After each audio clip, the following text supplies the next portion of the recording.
Hello students, current electricity का आज है हमारा लेक्चर नंबर 12 और लेक्चर नंबर 12 में हम लोग क्या क्या पढ़ने वाले हैं उसका फॉलोअप है। सबसे पहले हम लोग पढ़ेंगे बच्चों metre bridge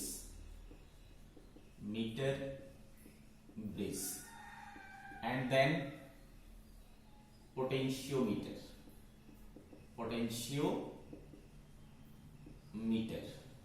and then application of potentiometer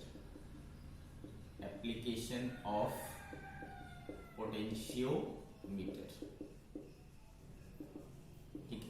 तो ये तीन टॉपिक आज के लेक्चर में हम लोग डील करने वाले हैं, metre bridge, potentiometer and application of potentiometer. ठीक है, तो चलो स्टार्ट करते हैं हम लोग फर्स्ट टॉपिक से, दैट इज मीटर ब्रिज। हम लोग लास्ट लेक्चर में क्या पढ़ रहे थे बच्चों? हमने पढ़ा voltmeter, galvanometer, ammeter and Wheatstone bridge. ठीक है, ये चार चीजें हमने लास्ट के लेक्चर में पढ़े थे। तो आई होप कि आपको वो सारी चीजें याद होंगी क्योंकि हमें यहाँ पर उनकी यूज पढ़ने वाली है। ठीक है, तो अगर आपको नहीं याद है तो 2 मिनट आप उसको रिवाइज कर लें और फिर इस वीडियो को देखें। ठीक है, चलो स्टार्ट करते हैं metre bridge.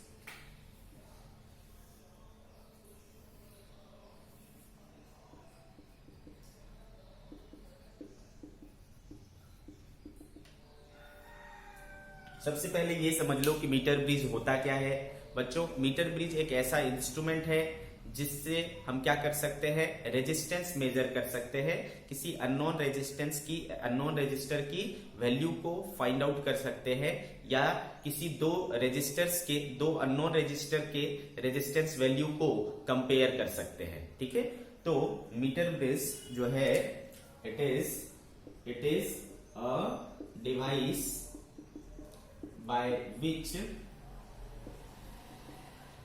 we can measure unknown resistance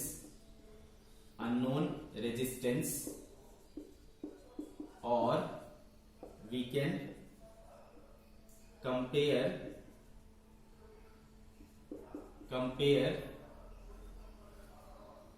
resistance of two unknown resistors. ठीक है, जिनकी वैल्यू नहीं पता हो, ऐसे दो रेजिस्टर के रेजिस्टेंस की वैल्यू को कंपेयर कर सकते हैं या फिर किसी एक रेजिस्टर के अननोन वैल्यू को क्या कर सकते हैं, फाइंड आउट कर सकते हैं। ये है आपका मीटर ब्रिज। ठीक है बच्चों, मीटर ब्रिज जो है वो किस प्रिंसिपल पर काम करता है? Principle of working of meter bridge।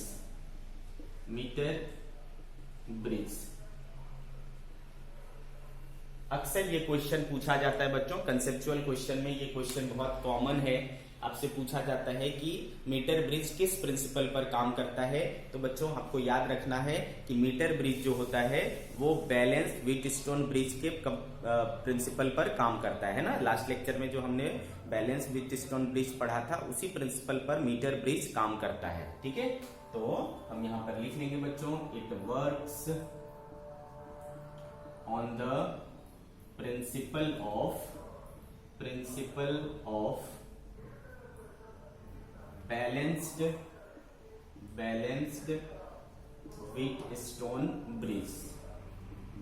Wheatstone bridge. ठीक है, इसके प्रिंसिपल पर ये काम करता है। ठीक है, अच्छा अब बात आती है कि इसका कंस्ट्रक्शन कैसे बनाएंगे इसको। ठीक है, मीटर ब्रिज को कैसे बनाया जाता है?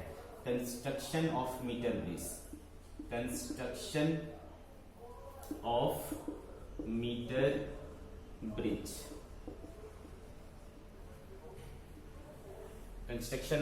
Metre bridge. देखो बच्चों, मीटर ब्रिज को बनाते वक्त है ना, हम क्या करते हैं, 1 मीटर लंबा एक वायर लेते हैं ऑफ यूनिफॉर्म क्रॉस सेक्शन। ठीक है, क्या लेते हैं, 1 मीटर लंबा एक वायर लेते हैं। ध्यान से सुनिए चीजों को। मीटर ब्रिज बनाते वक्त हम क्या करते हैं, 1 मीटर लंबा वायर लेते हैं। इसलिए इसका नाम मीटर ब्रिज है। ठीक है, 1 मीटर लॉन्ग वायर। जो वायर होगी उसकी कुछ प्रॉपर्टी होनी चाहिए। क्या? पहली प्रॉपर्टी ये है कि उसका रेजिस्टेंस पर यूनिट लेंथ क्या होना चाहिए? यूनिफॉर्म होना चाहिए। ठीक है, उसका रेजिस्टेंस पर यूनिट लेंथ क्या होना चाहिए? यूनिफॉर्म होना चाहिए। ठीक है, एक बात, यूनिफॉर्म क्रॉस सेक्शन वाला यूनिफॉर्म वायर होना चाहिए। ओके, दूसरी चीज, वो जो हम वायर ले रहे हैं वो ऐसा वायर होना चाहिए जिसका टेम्परेचर कॉफिशिएंट, याद करो हमने पिछले लेक्चर्स में पढ़ा था कि टेम्परेचर कॉफिशिएंट, उसका टेम्परेचर कॉफिशिएंट क्या होना चाहिए? या तो 0 होना चाहिए या निग्लिजिबल होना चाहिए। वेरी लो टेम्परेचर कॉफिशिएंट वाला रेजिस्टेंस चाहिए हमको। ठीक है, तो आपको पता है ऐसा जो वैल्यू है वो कहां मिलता है? एलॉय के केस में मिलता है। ठीक है, एलॉय के केस में ऑलमोस्ट रेजिस्टेंस क्या रहता है? यूनिफॉर्म रहता है। रेजिस्टेंस क्या रहता है? कांस्टेंट रहता है।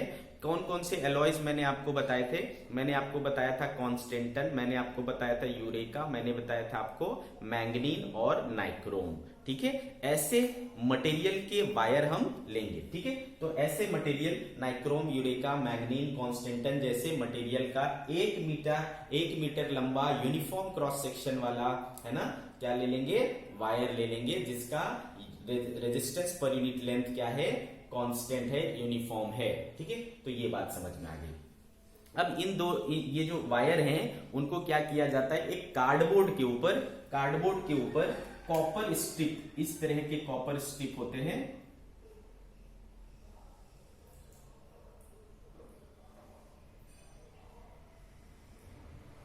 इस तरह के कॉपर स्ट्रिप होते हैं एल शेप के।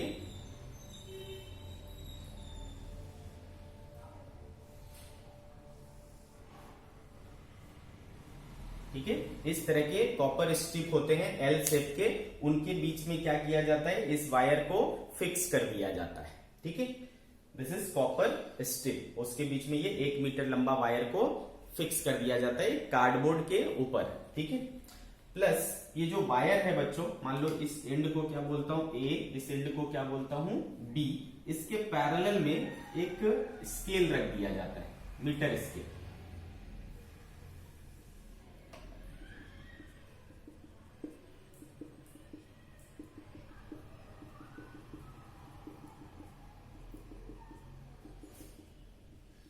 ठीक है, इसके पैरेलल में हम क्या करते हैं? एक मीटर स्केल लगा देते हैं। ये पूरी की पूरी अरेंजमेंट किसके ऊपर है बच्चों? एक कार्डबोर्ड के ऊपर है। ठीक है, साथ में एक और कॉपर स्ट्रिप इस तरीके से लगा देते हैं ताकि इनके बीच में 2 गैप क्रिएट हो जाए। एक गैप यहां क्रिएट हो गया बच्चों, एक गैप यहां क्रिएट हो गया। ठीक है, इसके बीच में हम लोग क्या करते हैं? एक रेजिस्टेंस बॉक्स लगा देते हैं आर, और इसके बीच में एक और रेजिस्टेंस लगा देते हैं एस। ठीक है, इस तरीके से। ओके, अब और क्या करते हैं बच्चों? हम लोग यहां से ए टर्मिनल से हमें ए पॉइंट से एक टर्मिनल मिलता है, और इधर एक बी पॉइंट लेंगे, और इस बी पॉइंट से हम जोड़ेंगे एक गैल्वेनोमीटर। ठीक है, और उस गैल्वेनोमीटर से जोड़ेंगे हम एक जॉकी। ठीक है, इसको मीटर ब्रिज को स्लाइड वायर ब्रिज भी कहा जाता है, स्लाइड वायर ब्रिज भी कहा जाता है, याद रखें। ठीक है, metre bridge is also known as slide wire bridge. तो ये हुआ बेटा आपका complete construction of metre bridge. ये मीटर ब्रिज का पूरा अरेंजमेंट है। ठीक है,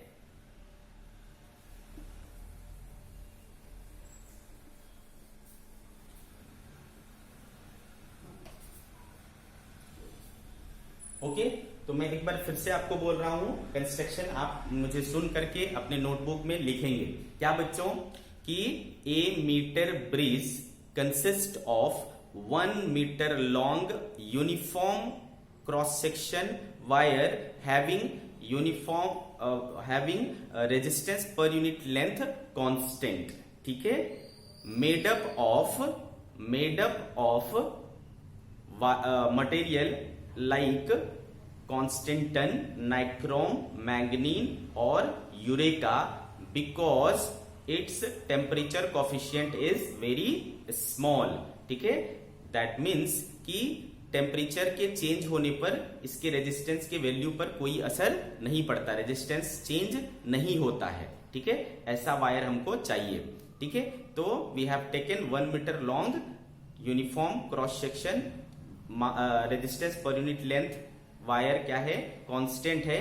ऐसे वायर को हमने we have fixed between 2 L shaped copper strip, और ये जो कॉपर स्ट्रिप होते हैं वो थिक होते हैं, मोटे होते हैं। ठीक है, थिक कॉपर स्ट्रिप। ठीक है, and in between the copper strip 1 straight copper strip is fixed to create 2 gaps. ठीक है, 2 गैप्स क्रिएट करने के लिए। ठीक है, also a metre scale is fixed parallel to the wire. ठीक है, वायर के पैरेलल में एक हमने एक मीटर स्केल को फिक्स कर दिया है। ठीक है, फ्रॉम पॉइंट ए एक terminal and from point B second terminal is connected to a galvanometer and galvanometer is connected to a jockey. Jockey कैसा होता है, जॉकी बिल्कुल पेन के जैसा होता है। इस जॉकी को क्या कर सकते हैं अपन, इस वायर के ऊपर स्लाइड कर सकते हैं। ठीक है, इस जॉकी को अपन क्या कर सकते हैं, इस वायर के ऊपर स्लाइड कर सकते हैं। ठीक है, so this is the construction of metre bridge. Okay बच्चों, तो आपको इसको है ना सुन करके इसकी थ्योरी लिखनी है कि क्या चीज है ये। ठीक है, लिख लोगे ना बच्चों। अगर कुछ दिक्कत हो तो मुझे बोलने का, मुझे मैसेज करने का कि मैं नहीं लिख पाता हूँ या लिख पाती हूँ। ठीक है, चलो, तो आई होप कि आप मुझे सुन करके इसको लिख पाएंगे। ओके, ठीक है भाई, तो ये कुछ इस तरीके से हो गया, ये हुआ कंस्ट्रक्शन की बात। ठीक है, अब चलो इससे मेजरमेंट कैसे करना है, मेजरमेंट करें। सॉरी मैंने गलत किया यहां पे,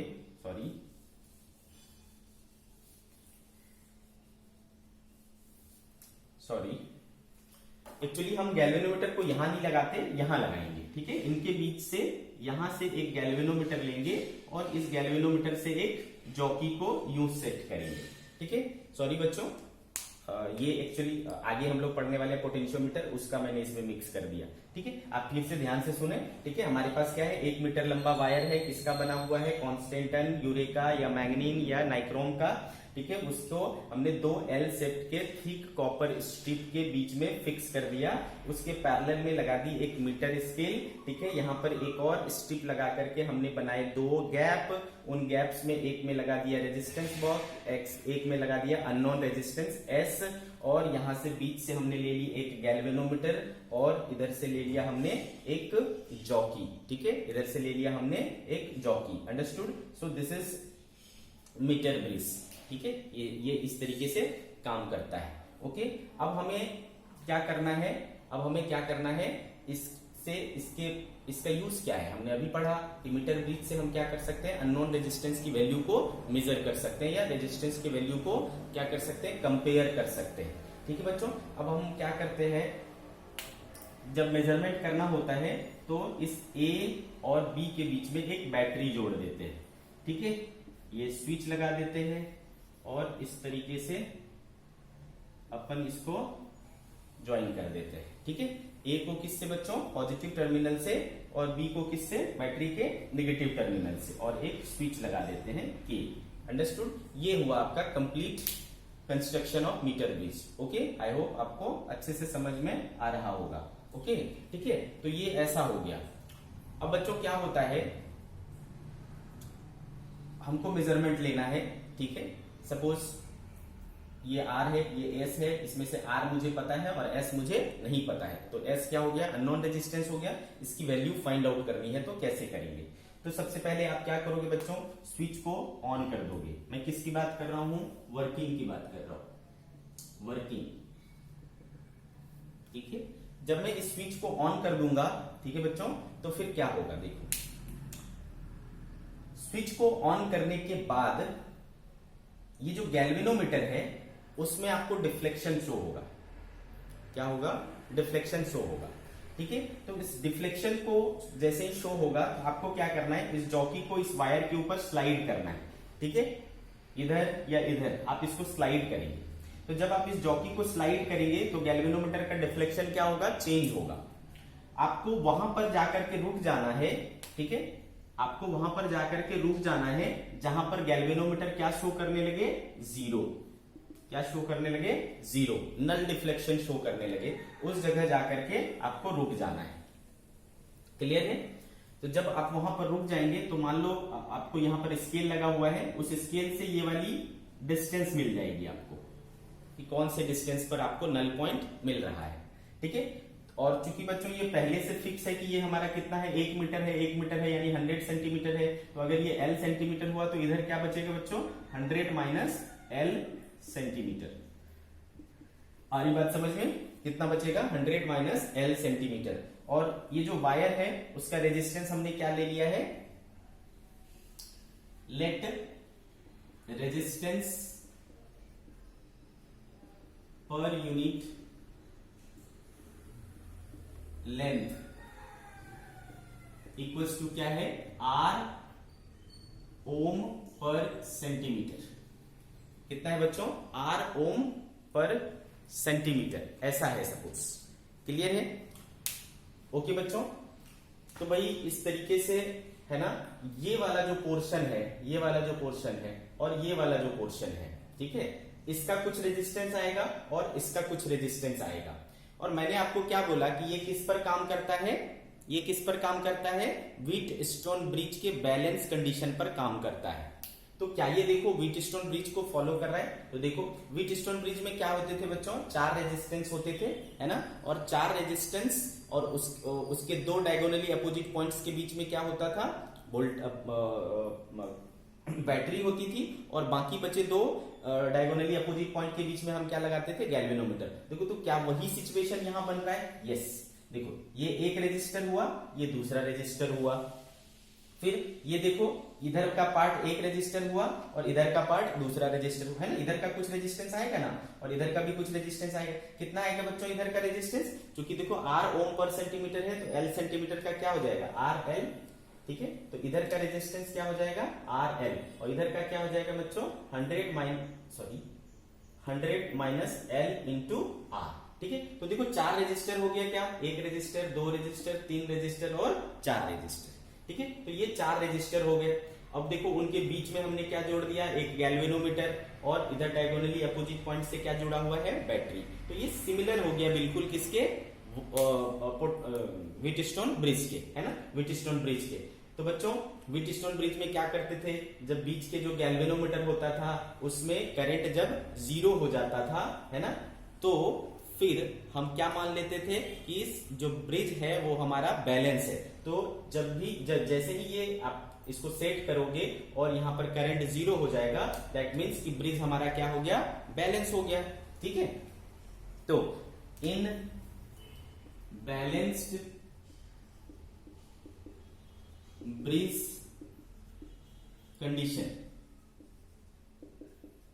और बैलेंस ब्रिज कंडीशन का मतलब क्या हुआ, नल डिफ्लेक्शन, नल डिफ्लेक्शन। ठीक है, उस समय डिफ्लेक्शन क्या शो करेगा, 0, तो नल डिफ्लेक्शन की केस में। ठीक है, तो ये क्या हो जाएगा बच्चों, आपको पता है कि बैलेंस ब्रिज में क्या होता है, this resistance upon this resistance और this resistance upon this resistance क्या होता था, इक्वल होता था।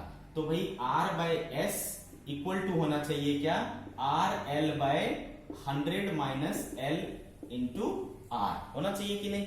तो ये R और ये R कैंसिल हो गया, देयरफॉर R अपॉन S बराबर क्या हो जाएगा बच्चों, L upon 100 minus L। This is the relation between, है ना, ये रेजिस्टेंस और ये रेजिस्टेंस। तो आप क्या देख रहे हो बच्चों कि हमें इस R वैल्यू की भी कोई जरूरत नहीं पड़ती इसमें, है ना, इस ये जो हमने वायर लिया है उसका रेजिस्टेंस कितना है इस चीज से भी हमें कोई मतलब नहीं है, हमें सिर्फ किससे मतलब है, ये वाली लंबाई और ये वाली लंबाई। एक बार आपको नल पॉइंट मिल गया, ये डिस्टेंस मिल गया, ये डिस्टेंस मिल गया, आप उसको पुट करो और आपको जो है आंसर मिलता है। तो चूंकि बच्चों S हमारा अननोन है, या मान लो R अननोन होगा, जो भी अननोन होगा वो चीज हम क्या कर सकते हैं, इसमें रख करके इस इक्वेशन में फाइंड आउट कर सकते हैं। तो ये मोस्ट इंपॉर्टेंट चीज है मीटर ब्रिज के व्यू से। ठीक है, this equation R by S equals to L बाय 100 माइनस L। ओके, तो बस आपको क्या करना है, नल पॉइंट ढूंढना है और आपको आंसर मिल जाएगा। This is the working of metre bridge, this is the working of metre bridge. अच्छे से समझ में आया आपको? हम लेंगे कुछ एग्जांपल, इससे आपको और ज्यादा क्लैरिटी होगा। इसके पहले मैं आपको एक चीज बताता हूं, है ना, जो अक्सर वाइवा वगैरह में पूछा जाता है या एग्जाम्स में भी कंसेप्चुअल क्वेश्चन के तौर पर पूछा जाता है कि मीटर ब्रिज मेरा सही से सेट हुआ है या नहीं हुआ है, उसके लिए मैं क्या करूं, how to check the connection of, है ना, correct connection of metre bridge, है ना, मीटर ब्रिज। क्योंकि ये सब क्या है बच्चों, प्रैक्टिकल है, आपको सीबीएसई के प्रैक्टिकल्स में भी है ये चीजें, तो आपको वाइवा में किस टाइप के क्वेश्चन पूछ सकते हैं और कंसेप्चुअल क्वेश्चन किस तरीके से बन सकते हैं वो मैं आपको बता रहा हूं। ठीक है, तो अगर आपको ये चेक करना है कि इसका कनेक्शन सही है या नहीं है, तो आप क्या करोगे, इसका कनेक्शन चेक करने के लिए एक बार आप ये पूरा सेटअप कर लिए, बैटरी लगा दी, स्विच वगैरह ऑन कर दी।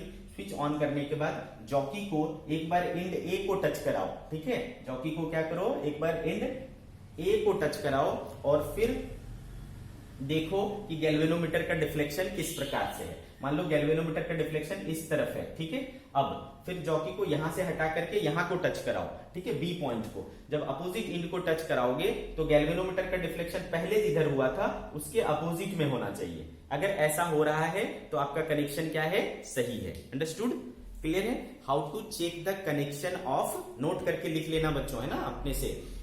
How to check the connection of metre bridge, सही से कनेक्शन हुआ है या नहीं हुआ है, ये चेक करने के लिए जॉकी को स्विच ऑन करने के बाद जॉकी को एक बार ए से टच कराने का, ठीक है, और दूसरी बार बी से टच कराने का।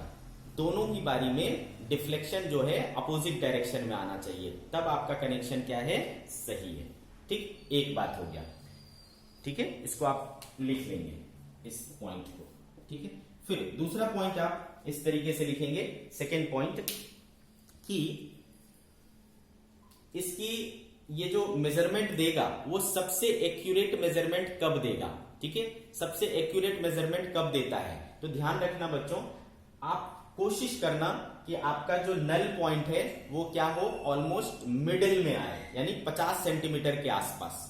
ठीक है, जब आपका नल पॉइंट 50 सेंटीमीटर के आसपास मिलेगा ना, ठीक है, तो आपको जो रीडिंग मिलेगा वो सबसे ज्यादा एक्यूरेट होगा। ठीक है, तो अगर आपसे पूछा जाता है कि सबसे ज्यादा एक्यूरेट रीडिंग या सबसे ज्यादा सेंसिटिविटी मीटर ब्रिज की कब होती है, तो आप याद रखना बच्चों, when null point is in the middle of meter wire. ठीक है, मीटर वायर के अगर मिडिल में यानी 50 सेंटीमीटर के आसपास आएगा, तब हमारा जो रीडिंग होगा वो सबसे ज्यादा एक्यूरेट होगा और हमारा जो मीटर ब्रिज होगा उसकी सेंसिटिविटी हाईएस्ट होगी। क्लियर है? ये दो पॉइंट्स आप नोट करके लिख लेंगे। ठीक है, चलो इसके ऊपर कुछ न्यूमेरिकल्स देखेंगे, कैसे हम यूज करेंगे इसको।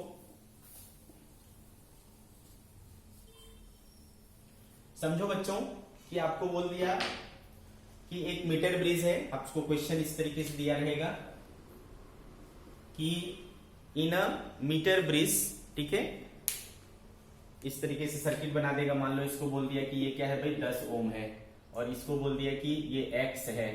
ठीक है, इसको बोल दिया कि x है, यानी इसका वैल्यू हमको पता नहीं है, और बोला कि हमने इस मीटर ब्रिज में, ठीक है, मापा, तो मेरे पास नल पॉइंट क्या आया, सपोज 40 सेंटीमीटर। कितना आया नल पॉइंट, 40 सेंटीमीटर। तो बताओ कि x की वैल्यू क्या है। ठीक है बच्चों, तो आपको क्या दे दिया है, R दे दिया है 10 ओम, x अपने को पता नहीं है, और L दे दिया आपको कितना, 40 सेंटीमीटर। तो क्या फॉर्मूला है हमारे पास बच्चों, दिस अपॉन दिस, यानी R by x equals to this upon this. तो दिस कितना हुआ, 40, तो उधर क्या हुआ भाई, 100 माइनस 40 दैट इज 60। तो ये कैंसिल हो गया बच्चों, तो R कितना था, 10 ना, तो 10 by x equals to 4 by 6, therefore x equal to क्या हो गया, 60 बाई 4 दैट इज 15 ओम। तो देखो बहुत ही आसानी से हमें आंसर मिल गया, x equals to 15 ohm. Okay, इस तरीके से आपको क्या करना है, मीटर ब्रिज के ऊपर बहुत सारे न्यूमेरिकल्स होते हैं, आप इसको सॉल्व करें। ठीक है, इसमें कुछ और वैरायटी क्या होंगे,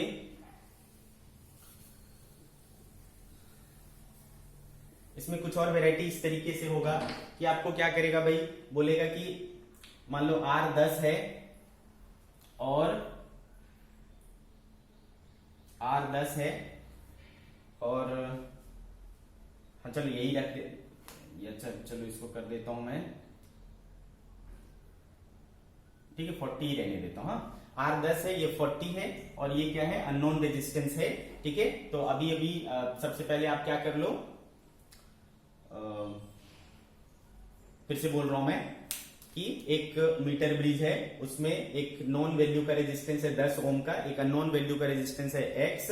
इस कंडीशन में हमें नल पॉइंट कहां मिलता है, 40 सेंटीमीटर पर बोलता है। अब आपसे बोलेगा कि अगर मैं इस x के पैरेलल में, है ना, इस x के पैरेलल में 30 ओम का रेजिस्टर पैरेलल में जोड़ दूं, ठीक है, 30 ओम का रजिस्टर पैरेलल में जोड़ दूं, तो बताओ अब नल पॉइंट कहां होगा। ठीक है, अब नल पॉइंट कहां होगा, ऐसा क्वेश्चन समझ में आया। पहले इनिशियली R था 10 ओम का, ये था X, तो हमें नल पॉइंट मिला कहां, 40 सेंटीमीटर पर। अब बोलता है, तो केस 1 पहले सॉल्व कर लेते फिर आगे देखेंगे। ठीक है, तो केस 1 क्या था बच्चों, R है upon X equals to L upon 100 minus L। तो इस कंडीशन में R आपके पास 10 है, X पता नहीं है, L आपके पास 40 है और 100 माइनस 40 तो हो गया भाई 40 बटा 60। ठीक है, 4/6। तो यहां से X हमें आया था कितना, 15 ओम। तो अब ये X हमें पता है ना, अब ये X पता है। ठीक है, अब इसके साथ हमने क्या किया, एक और रेजिस्टेंस जोड़ दिया। तो अब यहां पर क्या आएगा बच्चों, यहां पर इन दोनों का इफेक्टिव रेजिस्टेंस आएगा कि नहीं। तो अब क्या हो गया, इधर इसमें तो कोई चेंज नहीं आया और इनका इफेक्टिव रेजिस्टेंस क्या हो जाएगा बताओ, इनका इफेक्टिव रेजिस्टेंस ऑब्वियसली क्या हो जाएगा बच्चों, 15 इंटू 30 बटा 45। तो 15 तिया और 3 से 10, तो इसका भी क्या आया बच्चों, 10 ओम आया। ठीक है, 10 ओम, ऐसा हो गया, क्लियर। अब गैल्वेनोमीटर और जॉकी, ठीक है, इस तरीके से। तो ये वाला, इसको मान लिया भाई L, तो ये क्या हो गया 100 माइनस L।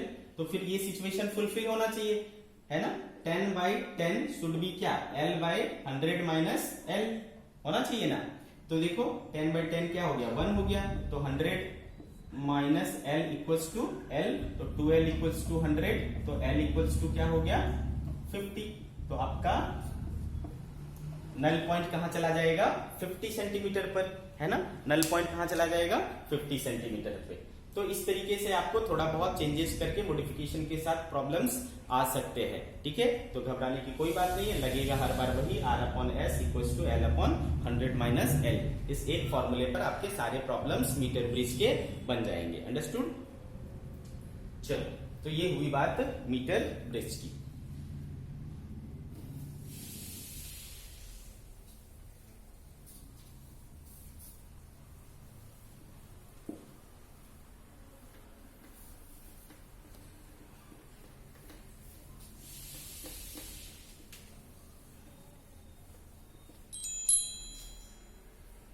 नेक्स्ट जो हमारा टॉपिक है वो है बच्चों पोटेंशियोमीटर, है ना, पोटेंशियोमीटर।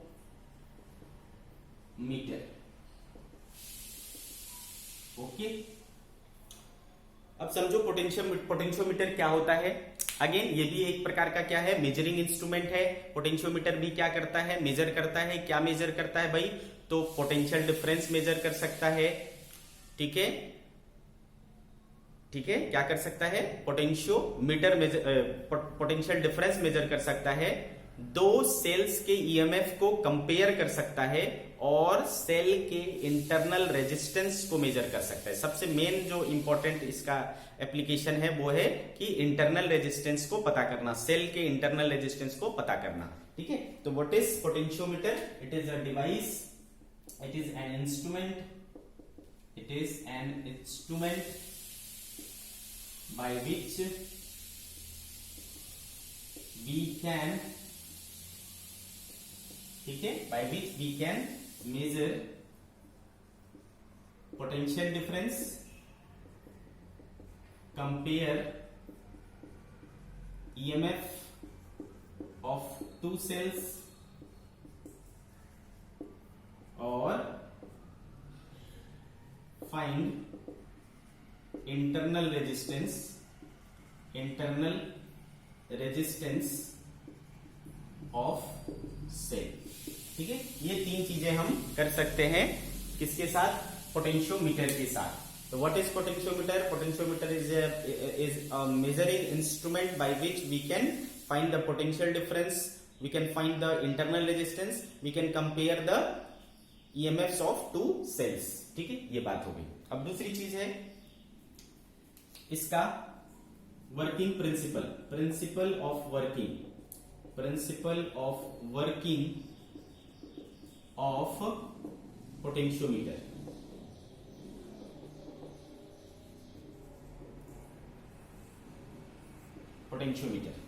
अच्छा बच्चों, चूंकि हम लोगों ने पढ़ा है कि V इक्वल्स टू क्या होता है, I इंटू आर होता है। ठीक है, V इक्वल्स टू क्या होता है, I इंटू आर होता है। तो देखो, since V equals to I into R, अच्छा ऑल्सो R इक्वल्स टू क्या होता है बच्चों, rho into L by A होता है ना। तो therefore V equals to I into rho L by A. ठीक है, अगर मैं I को रखूं कांस्टेंट, रो को रखूं कांस्टेंट, ए को रखूं कांस्टेंट, ठीक है, तो भाई V क्या हो जाएगा, डायरेक्टली प्रोपोर्शनल टू L हो जाएगा क्या। ठीक है, V डायरेक्टली प्रोपोर्शनल टू क्या हो जाएगा, L हो जाएगा।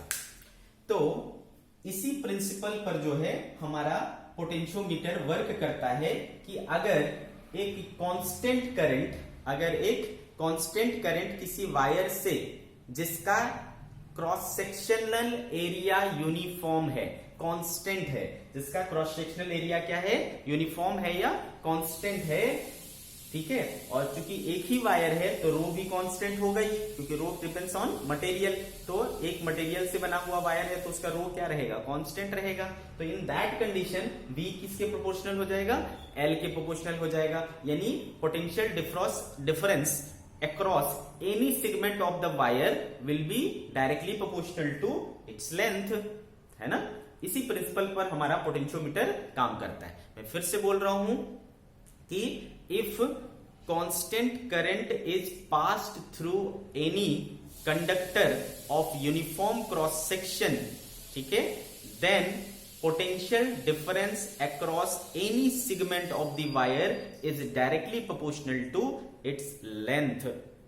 ठीक है, इस प्रिंसिपल पर हमारा जो पोटेंशियोमीटर होता है वो काम करता है। ठीक है, तो मैं इसको लिख देता हूं, इसके प्रिंसिपल को।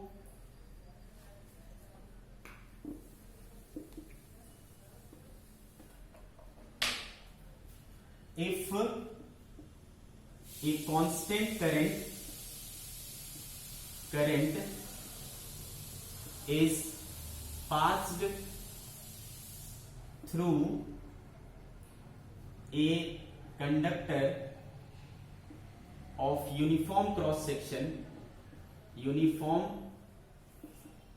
section, ठीक है, if a constant current is passed through a conductor of uniform cross section, then potential difference across any segment of the wire is directly proportional to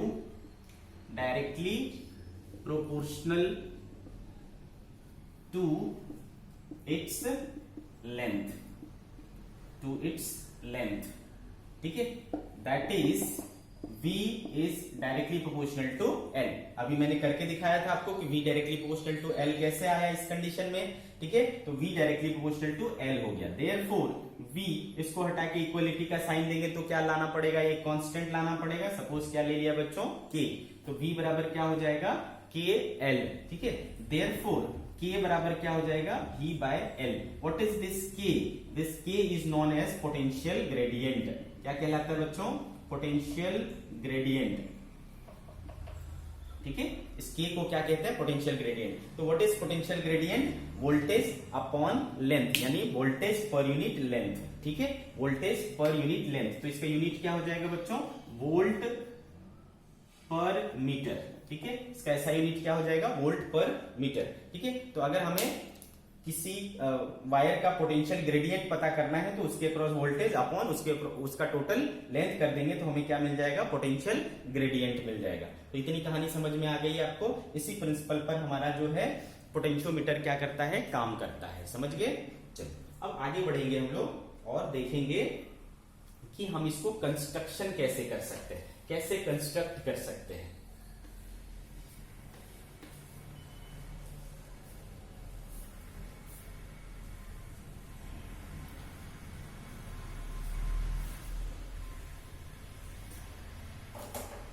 construction of potentiometer, construction of potentiometer. ठीक है, construction of potentiometer. तो समझो बेटा, potentiometer को कैसे construct करते हैं।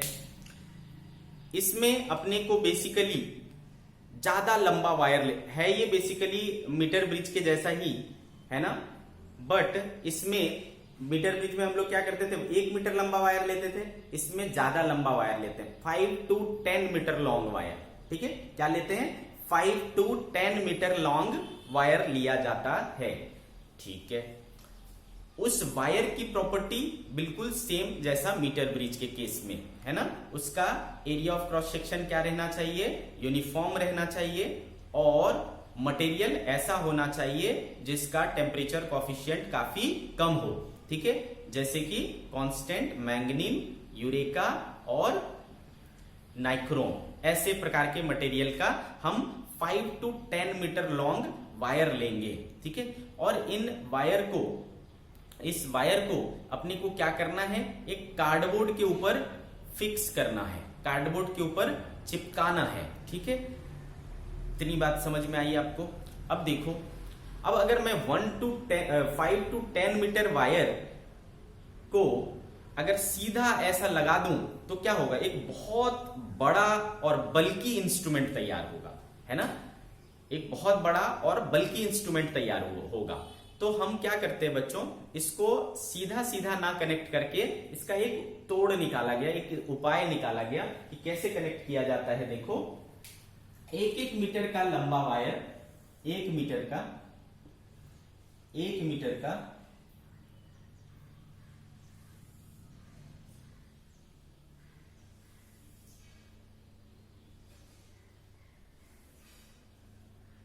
ठीक है, इस तरीके से लगा दिया जाता है।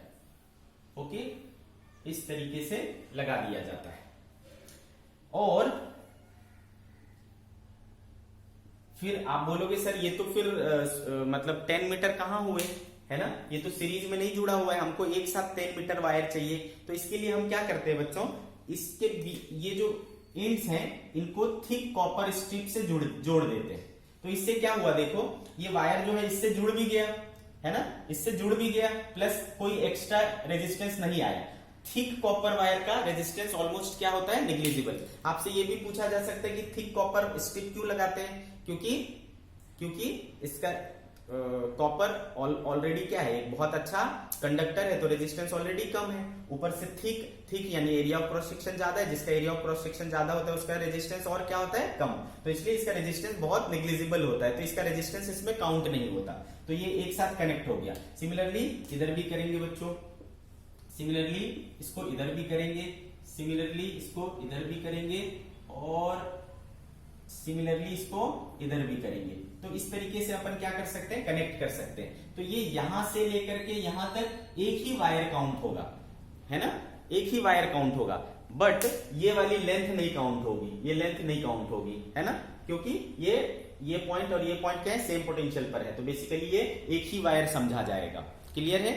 ओके, इलेक्ट्रिकली ये सेम वायर कहा जाएगा। ठीक है, तो इस तरीके से हमने कनेक्ट कर दिया। अब आप बोलोगे कि सर हम डायरेक्ट ऐसे भी तो ले सकते थे, ये, तो इसको मैं आगे समझाऊंगा कि डायरेक्ट वायर क्यों नहीं लिया गया। ठीक है, तो ऐसा हो गया। अब मैं इस पॉइंट को क्या बोल लेता हूं बच्चों, ए, और इस पॉइंट को क्या बोल लेता हूं मैं, बी। तो ऐसे करके इतने सारे मैंने वायर ले लिए, और साथ में क्या करते बच्चों, इसके पैरेलल में एक हम मीटर स्केल ले लेते हैं।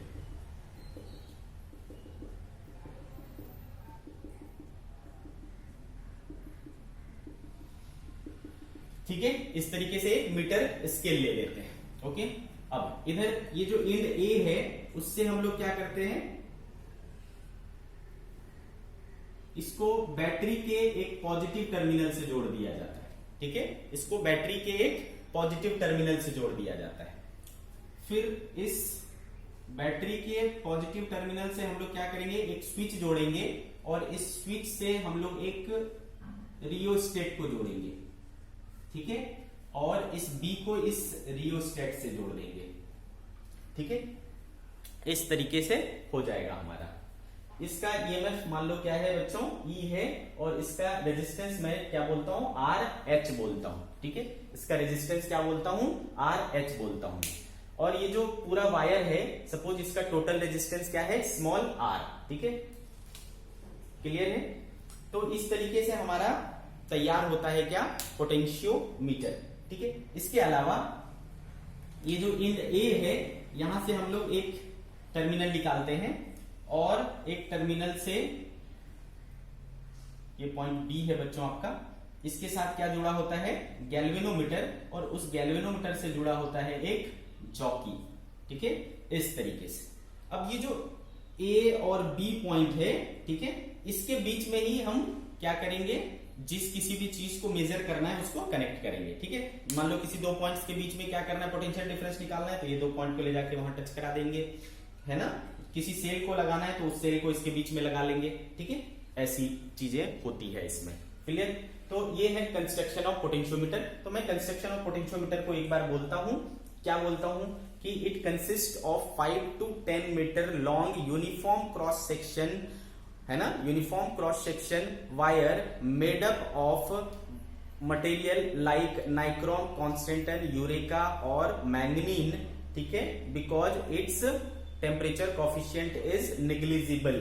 ठीक है, wire, the end A of the wire is connected to the positive terminal of a battery and wire B is connected to the negative terminal of the battery. ठीक है, ये वाला जो सर्किट है, ये वाला जो पार्ट है, ये पूरा इंस्ट्रूमेंट का पार्ट है। This whole part is the part of instrument. ठीक है, also it consist of a metre scale fixed parallel to the wire. ठीक है, और ये पूरा का पूरा अरेंजमेंट किसके ऊपर है, कार्डबोर्ड के ऊपर है, बोर्ड के ऊपर है।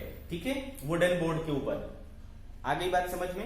ये वाला जो बैटरी होता है बच्चों, इसको कहते हैं हम लोग ड्राइविंग बैटरी, और इस पूरे इधर का जो सर्किट है इसको कहते हैं हम लोग ड्राइविंग सर्किट। क्या कहते हैं बच्चों, ड्राइविंग सर्किट। ओके, और जो मेजर करना है जिस चीज को, उसको लगाते हैं हम लोग इधर। तो इधर का जो पार्ट होगा वो मेजरिंग सर्किट, और इधर का जो पार्ट है वो उसको क्या कहते हैं हम लोग, ड्राइविंग सर्किट। ठीक है, एक एक पॉइंट को आपको लिखते चलना है। वो वाला क्या है, ड्राइविंग सर्किट है। ओके, आ गई इतनी बात समझ में। अब चूंकि ये मैंने बोला कि ये पूरा वायर क्या है, इलेक्ट्रिकली एक ही साथ होता है, एक साथ काउंट होता है। ठीक है, आ रही बात समझ में। तो बच्चों हम इसको दूसरे वे में भी दिखा सकते हैं। हर बार आपको इस तरीके का फोटो नहीं बनाना है, या बुक में हर बार आपको ऐसा फोटो नहीं मिलेगा। ठीक है, तो इसका एक इक्विवेलेंट सर्किट होता है। क्या, हम इस वायर को एक सिंगल वायर मान सकते हैं। ठीक है, तो ये वायर ए, पॉइंट ए, और ये पॉइंट बी, तो इस होल वायर को मैंने एक सिंगल वायर से दिखा दी। अब देखो एंड ए जो है वो क्या कनेक्टेड है, बैटरी के पॉजिटिव टर्मिनल से, तो इसको बैटरी के पॉजिटिव टर्मिनल से जोड़ दिया। फिर हमने क्या जोड़ा, एक स्विच और एक जोड़ा रियोस्टेट, और ये हो गया रियोस्टेट से कनेक्टेड। तो ये हो गया बच्चों हमारा पोटेंशियोमीटर का सिंप्लीफाइड फॉर्म। ये ए और ये बी, इसके साथ गैल्वेनोमीटर, और गैल्वेनोमीटर के साथ जॉकी। ठीक है, ये होता है simplified form of potentiometer circuit. ठीक है, इसको क्या बोला हमने, ई, और इसको क्या बोला हमने, आर एच। और ये जो वायर है उसका रेजिस्टेंस सपोज क्या है, स्मॉल आर है। ठीक है, इस वायर का रेजिस्टेंस सपोज क्या है, स्मॉल आर है। इतनी बात समझ में आ गई क्या। एक पोटेंशियोमीटर का जो काफी इंपॉर्टेंट पार्ट होता है वो होता है उसका पोटेंशियल ग्रेडियंट। ठीक है, बात समझ में आ रही है, क्या होता है पोटेंशियल ग्रेडियंट। तो आपको इसका क्या करना है, पोटेंशियल ग्रेडियंट फाइंड आउट करना है सबसे पहले। Potential gradient,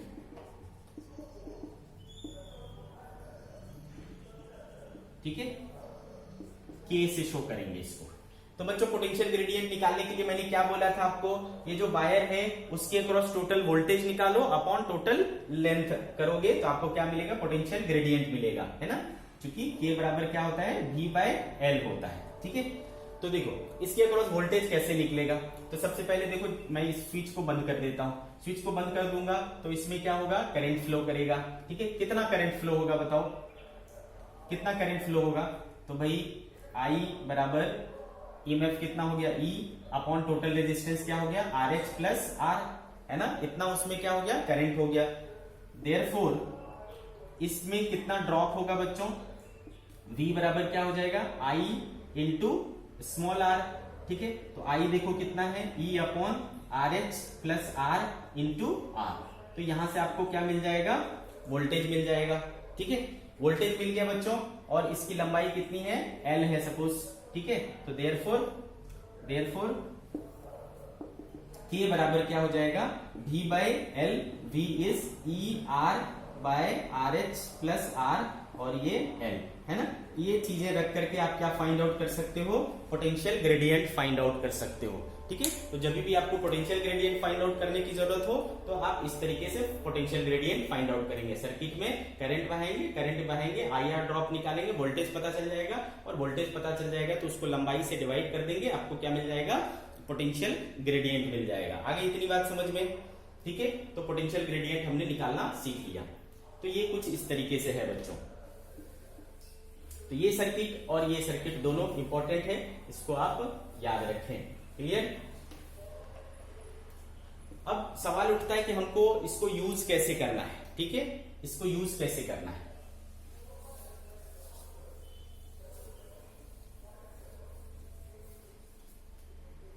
application of potentiometer. ठीक है, पहला टू फाइंड पोटेंशियल डिफरेंस। मान लो कहीं पर पोटेंशियल डिफरेंस फाइंड आउट करना है, तो सपोज इधर है, इसमें कुछ करंट जा रहा था I, तो यहां पर ड्रॉप हुआ होगा, तो कितना वोल्टेज ड्रॉप हुआ है, यानी कितना पोटेंशियल डिफरेंस है, ये चीज को हमें फाइंड आउट करना है। ठीक है बच्चों, तो हमें क्या करना होता है, आप ध्यान से सुने। आपने इसको लगा दिया है ना, इस स्विच को ऑन कर दिया, और फिर इस जॉकी को क्या करेंगे, इस वायर के ऊपर स्लाइड करेंगे। ठीक है बच्चों, जब हम इस वायर के ऊपर इस जॉकी को स्लाइड करेंगे तब तक आगे पीछे करना है जब तक कि आपको क्या मिल जाए, गैल्वेनोमीटर क्या शो करने लगे, 0। क्या शो करने लगे, 0। यानी आपको क्या ढूंढना है, नल पॉइंट ढूंढना है। वो पॉइंट जहां पर डिफ्लेक्शन क्या हो जाए, नल हो जाए, डिफ्लेक्शन क्या हो जाए, 0 हो जाए, उसको क्या कहते हैं, नल डिफ्लेक्शन पॉइंट। ठीक है, तो ऐसे पॉइंट को आपको क्या कर लेना है, ढूंढ लेना है। ठीक है, समझ गए। फिर यहां चूंकि स्केल लगा हुआ है, तो स्केल लगा हुआ है तो यहां से वो दूरी निकल आएगी, कितनी दूरी होगी वो आपको पता चल जाएगा। अंडरस्टूड। तो ये L आपको पता चल गया। अंडरस्टूड। ठीक है, तो ये जो नल पॉइंट है आपको समझ में आ गया कि कितना उसका लेंथ आया। तो बच्चों अभी अभी हमने सीखा, मान लो कि इसके क्रॉस क्या है, पोटेंशियल डिफरेंस कितना है, V है, जिसे हमें मेजर करना है। तो V कितना होगा, तो अभी अभी हमने सीखा है कि V किसके प्रोपोर्शनल होता है भाई, L के। तो देखो कितना L आया, तो V इक्वल्स टू क्या हो जाएगा, K इंटू L। तो आपको पोटेंशियल ग्रेडियंट पहले से पता होगा। पोटेंशियल ग्रेडियंट अगर पता है, लेंथ आपने निकाल ली, उसको मल्टीप्लाई करो, आपको उसका वोल्टेज पता चल जाएगा। आई क्या बात समझ में। तो इस तरीके से अपन क्या करते हैं, पोटेंशियल डिफरेंस मेजर करते हैं। नल पॉइंट ढूंढो, वो डिस्टेंस निकालो और उसको K से मल्टीप्लाई कर दो। K टाइम्स L क्या होता है, वोल्टेज होता है। आगे बात समझ में। तो इस तरीके से आप क्या कर सकते हैं, दो पॉइंट्स के बीच में पोटेंशियल डिफरेंस फाइंड आउट कर सकते हैं। दूसरी चीज है बच्चों, to compare EMF of 2 cells. 2 cell का EMF निकालना, to compare EMF of 2 cell. Okay, तो चलो क्या करेंगे हम लोग, इसके लिए क्या करते हैं, तो जो भी मेजर करने की चीज होती है बच्चों, उसको इधर ही कनेक्ट किया जाता है ना। ये इधर का जो पार्ट है वो मेजरिंग सर्किट है, इधर की जो चीजें हैं वो क्या है, ड्राइविंग सर्किट है। इस सेल को क्या कहते हैं, ड्राइविंग सेल। याद रखना, ड्राइविंग सेल। और इस पूरे सर्किट को, इधर के पूरे सर्किट को क्या कहते हैं, ड्राइविंग सर्किट, और इधर जो कुछ लगाएंगे वो क्या है, मेजरिंग सर्किट। तो देखो इसके लिए हम लोग क्या करते हैं, जिन दो सेल को आपको के ईएमएफ को कंपेयर करना है वो आप यूं लगा लो,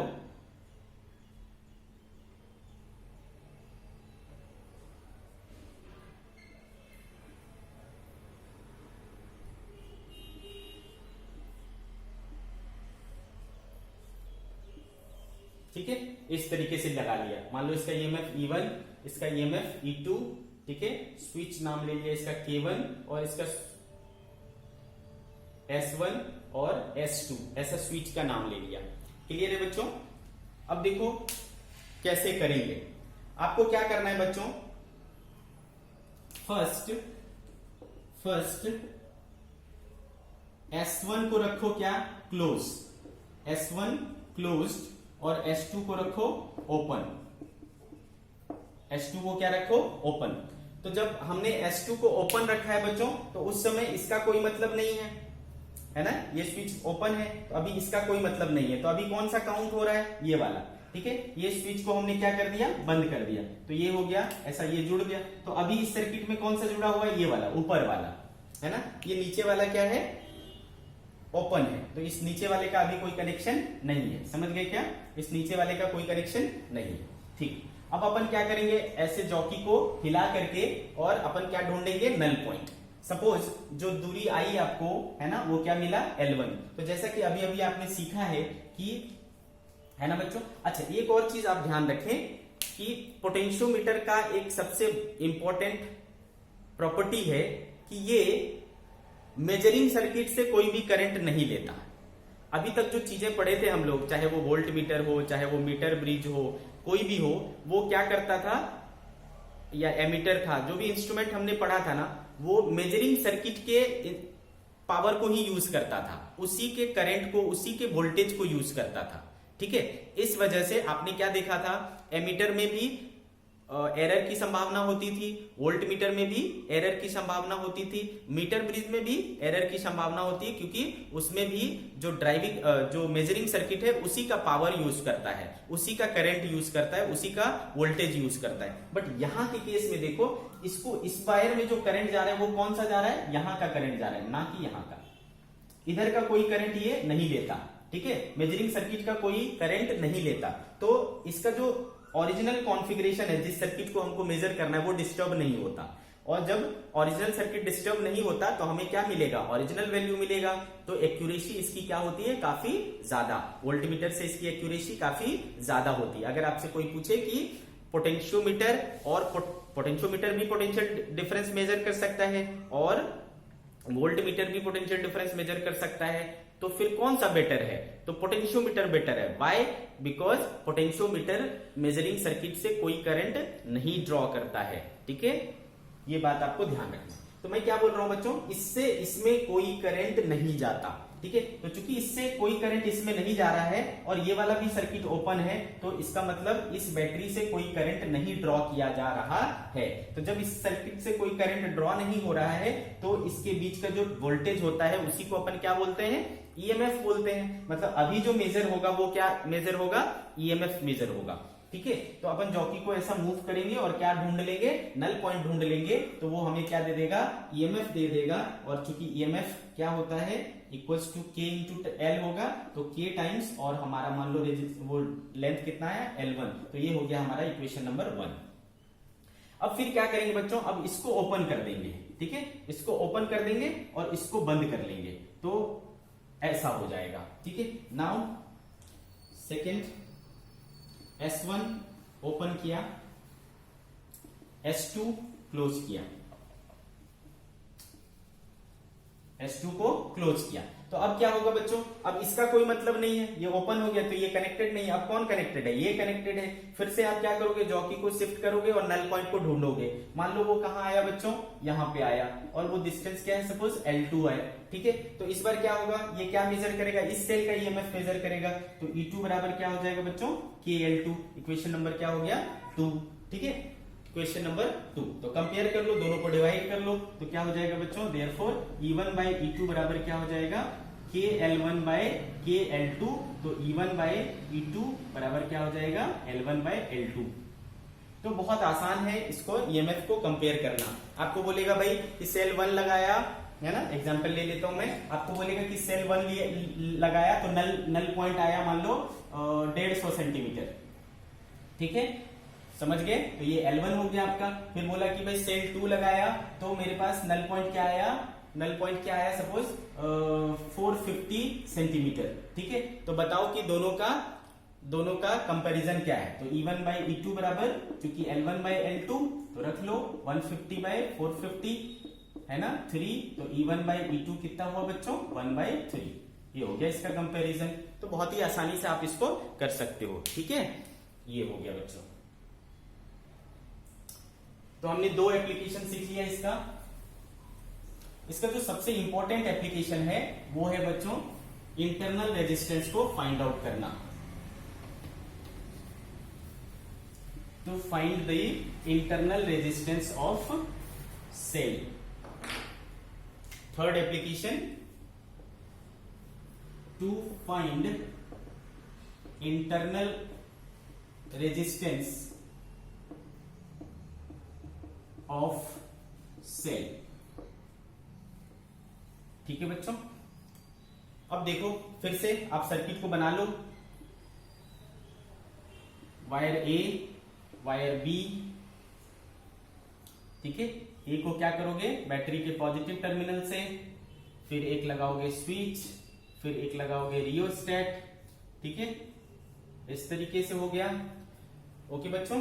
फिर इधर ए से और ये बी से गैल्वेनोमीटर से जॉकी, ठीक है बच्चों। तो आपको क्या करना है, एक सेल लेना है जिसका इंटरनल रेजिस्टेंस EMF E है और रेजिस्टेंस क्या है, R है, ओके। और फिर इधर एक एक्सटर्नल रेजिस्टेंस लेंगे कैपिटल R और यहां लगाएंगे एक स्विच, ठीक है, स्विच। ये हुआ आपका सर्किट अरेंजमेंट, ठीक है। ये हुआ आपका सर्किट का अरेंजमेंट, ठीक है। ऐसा इसको मैं ड्राइविंग बोल दे रहा हूं, ई ड्राइविंग, ठीक है, ओके। इस तरीके से।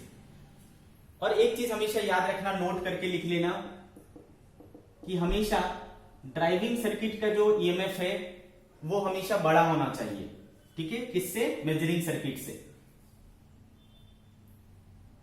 EMF of driving circuit must be greater than, ठीक है। EMF of driving circuit must be greater than EMF of measuring circuit, ठीक है बच्चों।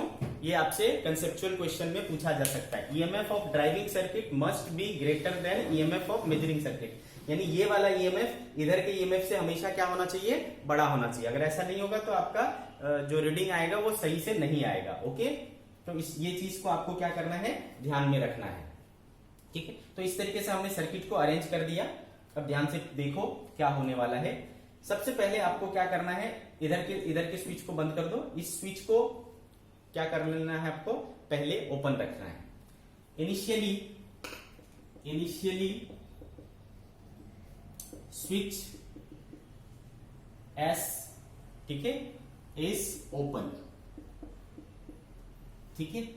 स्विच एस को ओपन रख दोगे तो बच्चों ये वाला सर्किट बंद नहीं हुआ, तो इसमें कोई करंट नहीं फ्लो करेगा क्या इस सर्किट में कोई करंट फ्लो नहीं करेगा। तो इस सर्किट में कोई करंट फ्लो नहीं कर रहा है स्टार्टिंग में जब हमने स्विच को ओपन रखा है।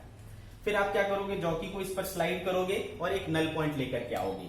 अगर मान लो वो नल पॉइंट क्या आया, L1, ठीक है, वो क्या आया, L1 आया। तो सोचो अभी जो ये वोल्टेज पड़ रहा है वो कौन सा वोल्टेज पड़ रहा है, क्योंकि इसमें कोई करंट पास नहीं हुआ और इसका कोई करंट ये लेता नहीं है, तो ना इसने कोई करंट लिया ना इसने कोई करंट लिया। इसका मतलब इस बैटरी से कोई करंट फ्लो नहीं किया।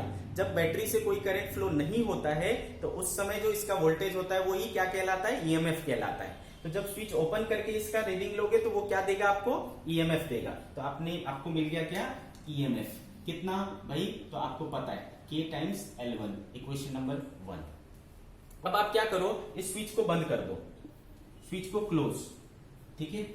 Now close switch, close switch, switch को आपने क्या कर दिया, क्लोज कर दिया। अब जब स्विच को क्लोज कर दोगे बच्चों तो इसमें क्या होगा, करंट फ्लो होने लगेगा, है ना, इस सर्किट में करंट फ्लो होने लगेगा। अब जब करंट फ्लो होगा, ठीक है, तो इसके बीच का जो पोटेंशियल डिफरेंस होगा आपको पता है ना। अब जो इसके बीच का पोटेंशियल डिफरेंस होगा वो क्या कहलाता है ना, when the current is being drawn from the battery the potential difference across its two terminals is known as terminal voltage. तब हम क्या कहते हैं, इसको टर्मिनल वोल्टेज कहते हैं। तो अब जो रीडिंग मिलेगी वो क्या मिलेगा हमको, टर्मिनल वोल्टेज का मिलेगा। तो आप इस जॉकी को फिर से क्या करेंगे, शिफ्ट करेंगे और आप लेकर के आएंगे क्या चीज, एक नया नल पॉइंट आएगा आपके पास, सपोज L2, ठीक है। सपोज क्या आया बच्चों, L2 आया। तो आपको पता है, क्या पता है कि इस समय जो मिलने वाला है वो मुझे क्या मिलने वाला है, टर्मिनल वोल्टेज मिलने वाला है K times L2, equation number 2। आगे बात समझ में। अच्छा एक और बात बताओ मुझे, इस सर्किट में कितना करंट पास हो रहा है ना, इस सर्किट में कितना करंट पास हो रहा है। अच्छा अभी मैंने क्या बोला, अभी जो इसके बीच का पोटेंशियल डिफरेंस होगा वो क्या होगा, टर्मिनल वोल्टेज होगा। अब इसके क्रॉस V है तो इसके क्रॉस भी क्या होगा बच्चों, V होगा। तो इसमें कितना करंट पास होगा, ठीक है। तो I बराबर क्या हो जाएगा, I बराबर V बाय R हो जाएगा, है ना। यहां पर I बराबर V बाय R हो जाएगा। ऑल्सो याद करो हमने रिलेशन पढ़ा था ईएमएफ, टर्मिनल वोल्टेज और इंटरनल रेजिस्टेंस के बीच में। क्या था रिलेशन बच्चों, ड्यूरिंग द डिस्चार्जिंग, है ना। क्या था relation, V equals to E minus I into R, पढ़ा था। तो इससे मैं ये लिख सकता हूं, आई आर को इधर बुलाया, I R equals to E minus V, therefore R equals to क्या हो जाएगा, E minus V by I, ठीक है। और देखो I कितना है, V बाय R, तो E minus V by V by R, तो R ऊपर चला जाएगा बच्चों, ठीक है। E minus V by V into R, okay. अब देखो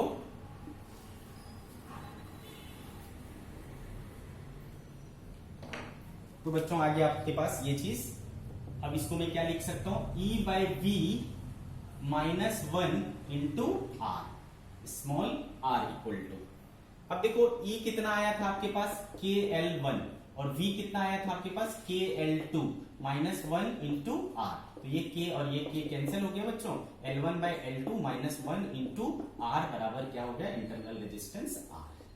तो इस फॉर्मूले से आप क्या कर सकते हो, इंटरनल रेजिस्टेंस फाइंड आउट कर सकते हो, ठीक है।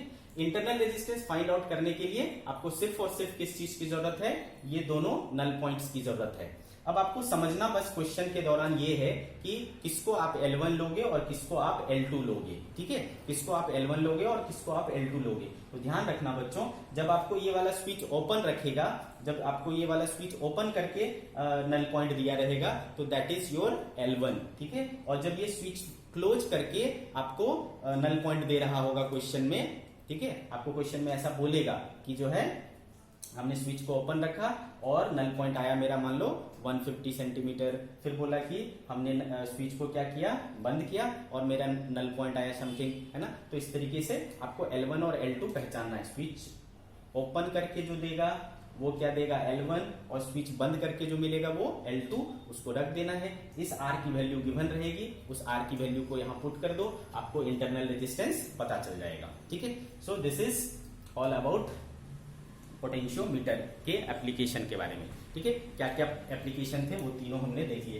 ये बहुत इंपॉर्टेंट फॉर्मूला है, बस इसमें आपको ये समझना है कि किसको L1 बोलेंगे, किसको L2 बोलेंगे। L1 किसको बोलेंगे, जब आपका ये ओपन है, ठीक है, स्विच ओपन रहेगा तो L1 देगा, स्विच बंद करके लोगे तो क्या देगा, L2 देगा। उन दोनों चीजों को यहाँ पर पुट कर देना है, आपको आंसर मिल जाएगा। क्लियर है।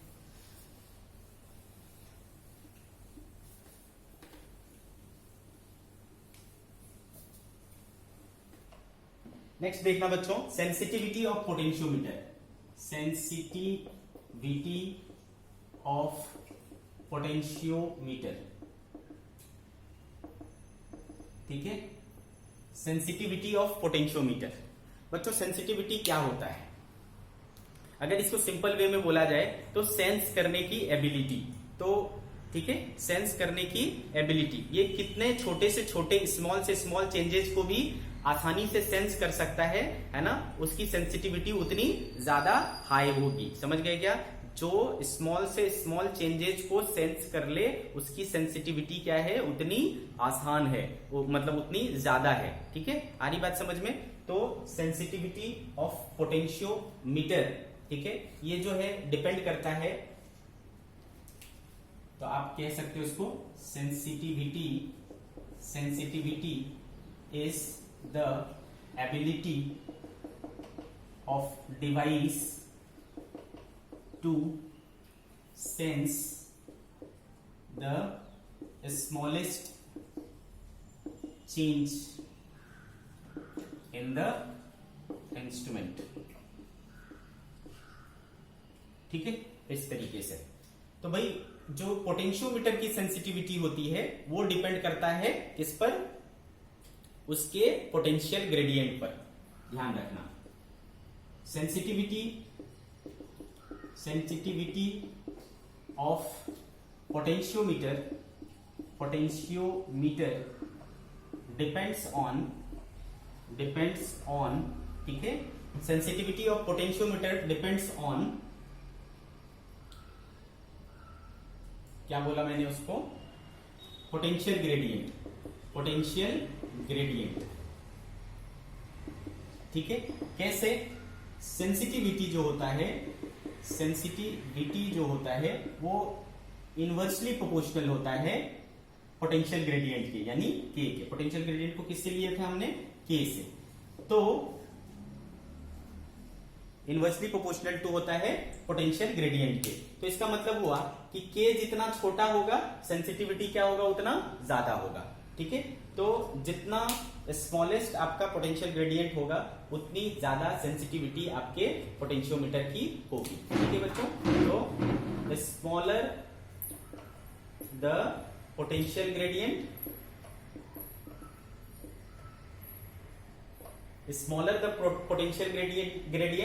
Higher is its sensitivity. ठीक है, उसकी सेंसिटिविटी उतनी क्या होगी?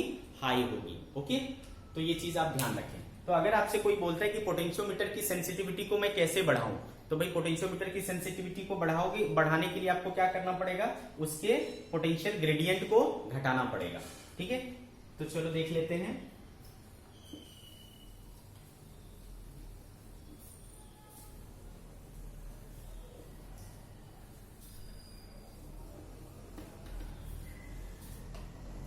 Methods to increase sensitivity. Methods to increase sensitivity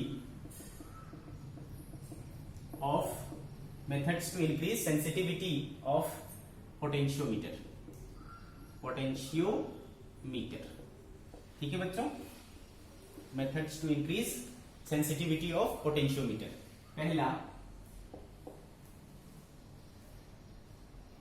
पहला जो है बच्चों, आपको क्या करना पड़ेगा? पोटेंशियल ग्रेडियंट को घटाना पड़ेगा बाय डिक्रीजिंग पोटेंशियल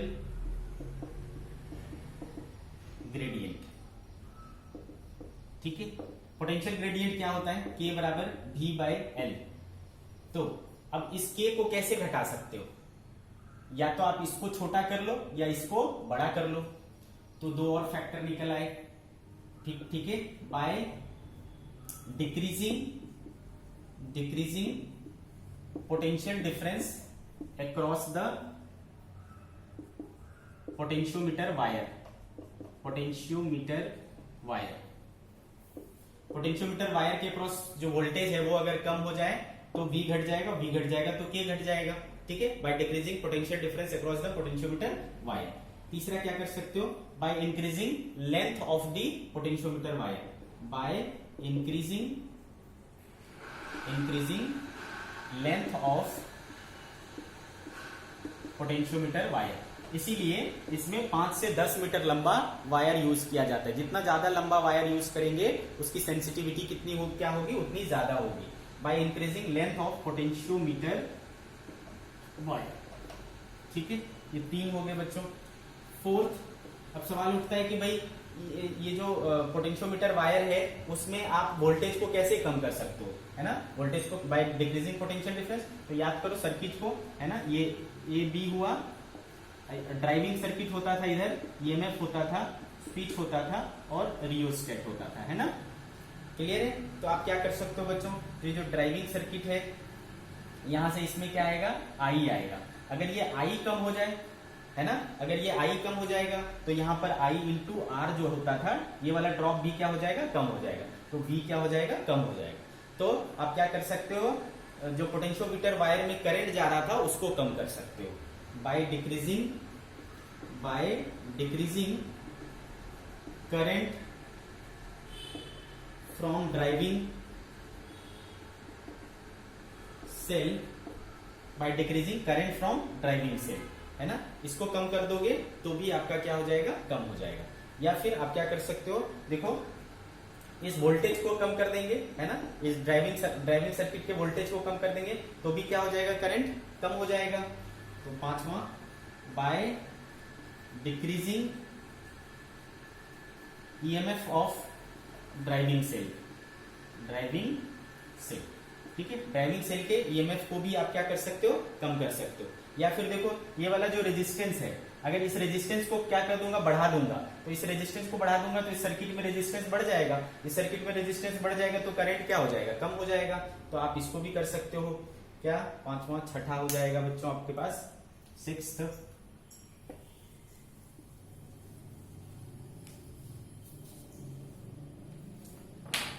6th हो गया, by increasing resistance of rheostat, ठीक है, रियोस्टेट के रेजिस्टेंस को बढ़ा करके। तो इतने सारे तरीके हैं जिससे आप क्या कर सकते हो, पोटेंशियल ग्रेडियंट को चेंज कर सकते हो, पोटेंशियल ग्रेडियंट को घटा सकते हो। पोटेंशियल ग्रेडियंट घटेगा तो सेंसिटिविटी ऑटोमेटिकली क्या हो जाएगी, बढ़ जाएगी। ओके, तो आपने देखा किन किन फैक्टर्स से आप सेंसिटिविटी को चेंज कर सकते हो।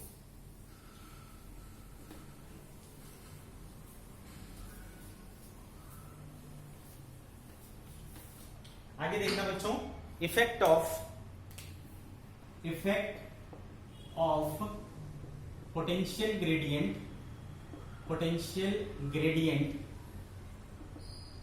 On null point.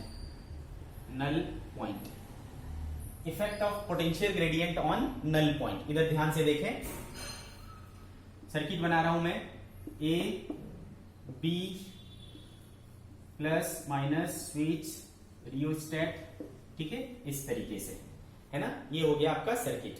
अब मान लो इधर गैल्वेनोमीटर और ये जॉकी, ठीक है, तो इस इधर मैं कोई चीज मेजर करूंगा, सपोज मैं एक पोटेंशियल डिफरेंस या एक ईएमएफ मेजर कर रहा हूं, ठीक है, इसका एक ईएमएफ मेजर कर रहा हूं, तो ई बराबर क्या हो जाएगा बच्चों, ऑब्वियस सी बात है, ये मान लो नल पॉइंट क्या आया, एल आया, तो ई बराबर क्या हो जाएगा, के इंटू एल हो जाएगा। ई बराबर क्या हो जाएगा, के इंटू एल हो जाएगा। अंडरस्टूड। तो जो इस आप कैसे भी मेजर करो, है ना, कैसे भी मेजर करो, इसकी जो ओरिजिनल वैल्यू है वो तो फिक्स रहेगी, कांस्टेंट रहेगी, है ना, इस ईएमएफ का ईएमएफ थोड़ी चेंज हो जाएगा, ठीक है, ये तो इसका प्रॉपर्टी है जिसको मेजर करना है अपने को, ठीक है, तो ईएमएफ क्या रहेगा, कांस्टेंट रहेगा। अब अगर मैं इस कंडीशन में के को किसी प्रकार से चेंज करूं तो क्या फर्क पड़ेगा, किस पे फर्क पड़ेगा, ये तो कांस्टेंट रहेगा। इसको मेजर करना है जिसको, अरे मैं जैसे कि बोल लूं कि मेरी लेंथ मेजर करना है, तो मैं चाहे सेंटीमीटर के स्केल पे मेजर करूं या मैं मीटर के स्केल पर अपने आप को मेजर करूं, तो मेरी जो ओरिजिनल हाइट है वो तो सेम रहेगी ना, वो नहीं चेंज होने वाली। उसी तरीके से इस ईएमएफ की वैल्यू को चेंज नहीं होना है, कांस्टेंट रहना पड़ेगा।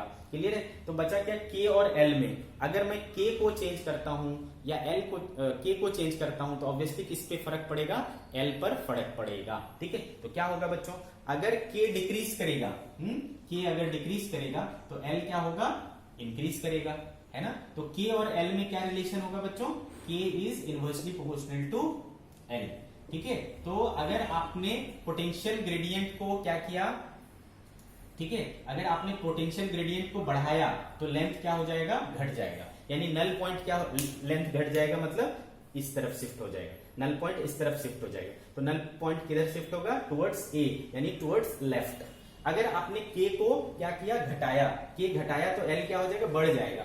L बढ़ जाएगा तो आपको इधर जाना पड़ेगा। रेफरेंस कहाँ है आपका, यहाँ पर A रेफरेंस है, तो L बढ़ाना पड़ेगा तो इधर जाना पड़ेगा। तो आपको शिफ्ट किधर करना पड़ेगा, राइट में शिफ्ट करना पड़ेगा। आई बात समझ में?